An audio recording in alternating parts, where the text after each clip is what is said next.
दोस्तों, भारत में इंजीनियरिंग की कारनामों की बात आती है तो हावड़ा ब्रिज का नाम न आए ऐसा नहीं हो सकता। अगर किसी फिल्म में कोलकाता का सीन दिखाना हो तो उस फिल्म में हावड़ा ब्रिज का सीन या शॉट न लिया जाए ऐसा हो ही नहीं सकता, चाहे वो फिल्म पीकू या गुंडे। हावड़ा ब्रिज कोलकाता के मिठाइयों से भी ज्यादा फेमस है तो कहना गलत नहीं होगा, लेकिन शायद बहुत से लोग यह नहीं जानते कि इस ब्रिज को बनाने के पीछे की कहानी क्या है, क्यों इसे इंजीनियर एक बेहतरीन नमूना मानते हैं। आज के इस वीडियो में हम आपको हावड़ा ब्रिज से जुड़ी कई बातें बताएंगे जिससे आप बतौर भारतीय हैं तो आपको जानना बहुत जरूरी है। तो हमारे चैनल रियल नॉलेज हिंदी को सब्सक्राइब कर लें और बेल आइकन को प्रेस जरूर करें। जल्दी से शुरू करते हैं आज का वीडियो। कोलकाता और हावड़ा के बीच हुगली नदी पर पहले कोई ब्रिज नहीं था। नदी पार करने के लिए नाव ही एकमात्र जरिया था। बंगाल सरकार की ओर से साल 1873 में हावड़ा ब्रिज अधिनियम पारित होने के बाद साल 1874 में सर वोल्डफोर्ड लेस्ली ने नदी पर पीपे का पुल का निर्माण कराया। साल 1874 में 22 लाख रुपए की लागत से नदी पर पीपे का एक पुल बनाया गया जिसकी लंबाई 1528 फीट और चौड़ाई 62 फीट थी। 1906 में हावड़ा स्टेशन बनाने के बाद धीरे धीरे ट्रैफिक और आवाजाही बढ़ने लगी। तब इस पुल की जगह एक फ्लोटिंग ब्रिज यानी तैरता हुआ पुल बनाने का फैसला लिया गया, लेकिन तब तक पहला विश्व युद्ध शुरू हो चुका था, इसलिए यह काम शुरू नहीं हो पाया। जिसके बाद साल 1922 न्यू हावड़ा ब्रिज का गठन करने के कुछ साल बाद ये टेंडर जारी किया गया। तब जर्मनी की एक फर्म ने सबसे कम पैसे में टेंडर भरा था, लेकिन जर्मनी और ग्रेट ब्रिटेन की आपसी संबंध काफी तनाव भरे होने के कारण जर्मनी को इस पुल बनाने का ठेका नहीं मिला। उसके बाद ये ब्रैडविट फंड और जोसेफ कंपनी को सौंपा गया। एक कैंटिलीवर ब्रिज को बनाने के लिए उस समय 26,500 टन स्टील का इस्तेमाल किया गया था।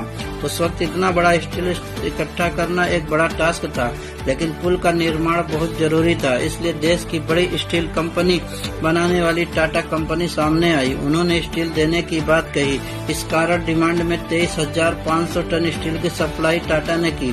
अगर इस नजरिए से देखें तो कहा जा सकता है कि यह पुल टाटा का है। स्टील मिलने के बाद हावड़ा ब्रिज का डिजाइन तैयार किया गया। यहाँ अंग्रेजों ने यह शर्त रखी कि ब्रिज चाहे कैसे भी हो, लेकिन ब्रिज के नीचे कोई पोल नहीं होना चाहिए, यानी कि खंबा नहीं होना चाहिए, ताकि ब्रिज के नीचे से निकलने वाली फोर्स को कोई दिक्कत न हो। ब्रिज जब डिजाइन किया गया तो उसमें सिर्फ 4 खंभों की ही बात हुई, जो दोनों सिरों पर 2-2 खंभे लगने थे। इसका मतलब है कि पुल के बीच में कोई खंभा नहीं है, न ही पुल को किसी तारों से लटकाया गया है। पूरा ब्रिज महज नदी के दोनों तरफ के 4 खंभों पर ही टिका हुआ है। ब्रिज की ऊंचाई 280 फीट है और दोनों तरफ के किनारों खंभों की ऊंचाई के बीच की दूरी 1500 फीट है। यानी कि साफ शब्दों में कहे तो नदी के बीच में पुल को सपोर्ट करने के लिए कोई खंभा नहीं है। ये अपने आप में एक अजूबा है और यही बिना खंभों का पुल करीब 1 सदी से खड़ा है। इसके साथ ही हैरान कर देने वाली बात यह भी है कि पुल निर्माण में स्टील की प्लेट को जोड़ने के लिए किसी भी नट बोल्ट की बजाय धातु से बनी कीले यानी रिबोट्स का इस्तेमाल किया गया है।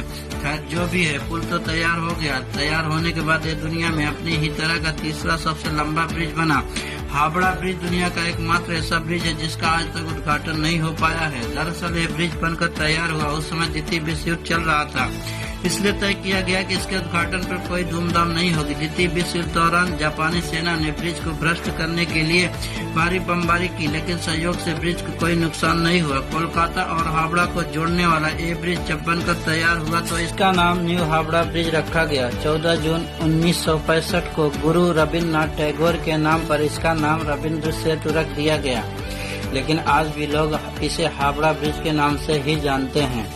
सबसे रोचक बात यह है कि आज इस ब्रिज पे रोजाना लगभग 1.25 लाख गाड़ियां, 5 लाख से ज्यादा पैदल यात्री गुजरते हैं। लेकिन अगर शुरुआती समय की बात की जाए तो ब्रिज बनने के बाद इस पर सबसे पहले एक ट्रेन को गुजारा गया था, लेकिन ट्रैफिक बढ़ने की वजह से ब्रिज पर ट्रेन को गुजरने के लिए बैन लगा दिया गया। और रोचक बात इस ब्रिज के साथ जुड़ी हुई है, दोपहर के 12 बजे और रात के 12 बजे इस ब्रिज को बंद कर दिया जाता है।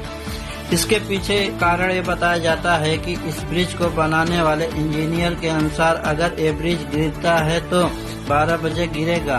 उन्होंने ये नहीं बताया दिन के 12 बजे या रात के 12 बजे, इसलिए दिन और रात दोनों टाइम के 12 बजे इस पुल को बंद कर दिया जाता है।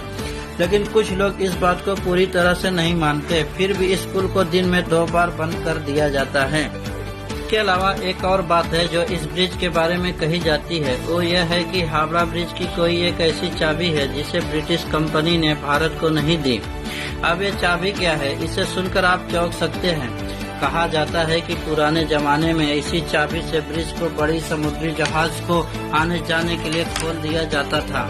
यानी अगर इस ब्रिज को गेट कहे तो गलत नहीं होगा, पर इस बात की कोई आधिकारिक पुष्टि अभी तक नहीं हुई है।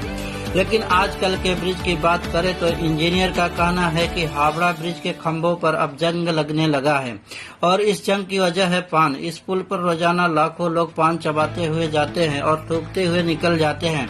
इंजीनियर बताते हैं कि जिन खंभों पर पुल का टिका हुआ है उनमें से कुछ के आधार की मोटाई पिछले 3 साल में आधी रह गई है। अब इस बात से आप समझ सकते हैं कि सिर्फ पान चबाने और थूकने की वजह से जिसे इतना बड़ा पुल अपने आप को खो रहा है। इसके अलावा 2005 में नदी से गुजरते हुए एक कार्गो शिप इस पुल के नीचे अटक गया था, जिसके कारण इस पुल को काफी हद तक नुकसान हुआ।